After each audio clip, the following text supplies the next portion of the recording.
Hey, Jason. Hey, congratulations for your film, Eternal Spring here. Now, how does it feel being showcased here at Dances with Film? And I also understand it's a SoCal premiere. That's right. That's right. This is it's an awesome thing to be here. The festival's amazing. The venue is outstanding. Really at the heart of the independent film industry here, so we're loving it. And there's a great turnout with the press and the filmmakers and everything. So I'm looking forward to the screening on Wednesday night. So tell us what sparked you to make this documentary. Yeah, I was making a kung fu video game a few years ago, and it featured a lot of hand-drawn comic book art. And so I heard about this artist who was originally from China, who was living in New York at the time. His name was Daxiong, and he'd drawn for Justice League and Star Wars, and also Louis Cha. Jinyong is a well-known comic kung fu novelist in China. So this is perfect. This guy has amazing artistic talent, but also he's got the cultural background that would be awesome for us. So he came up, and he was working with us on this kung fu video game. And I learned that he came from the same hometown as my wife and filmmaking partner, Jason Loftus, Changchun, China. But my wife was the daughter of a mid-level government official there, and Daxiong had to flee and leave his home behind because he was part of this community that had been persecuted. And in this group, it was Falun Gong. It's a Chinese meditation practice. It's persecuted in China.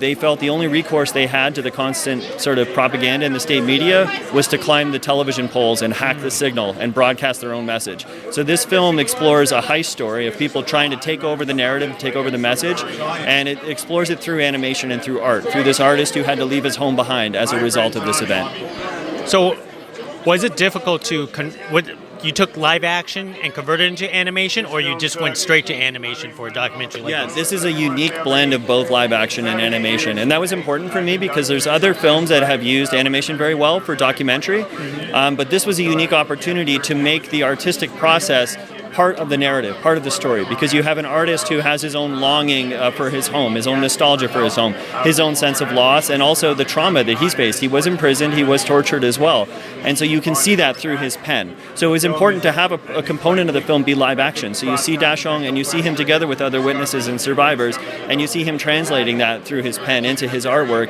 and you see how art can be used as a vehicle for further understanding and also for healing and catharsis. And I thought that was a very important line for the animation component of the film, is to show the artistic process, and I think that's something that's a bit unique in the documentary space. Now, is this in Chinese or is this all in English?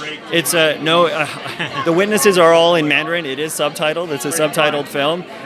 We were careful with what we did here because for a Western audience we wanted to make it accessible, and so we've used some sort of comic book conventions here as well in terms of limiting the number of characters and introducing them with little sort of comic book icons and names that people can remember. So you'll see it's a unique mix, but so far the audiences are following along and really falling in love with it, so we're happy about that. So as audiences watch your film, what is the one most important take you hope they walk away with? I think even though this is a specific story about the community of Falun Gong practitioners in China, I think it's a universal struggle that people sense. So like if you look what's happening right now in the Ukraine, that's not possible. That kind of thing isn't possible unless there's a large number of people who've been fed a narrative that sort of fuels injustice and hatred and these kinds of things. So I think it's a universal struggle for truth, and I think it's something that a lot of people can resonate is being able to counter that message and encounter it with a message of love and understanding. And I think that's something we can all relate to. Most excellent. Can't wait to check it out. Thank you for carrying this conversation with us. Thank you. It's a pleasure. Thank you.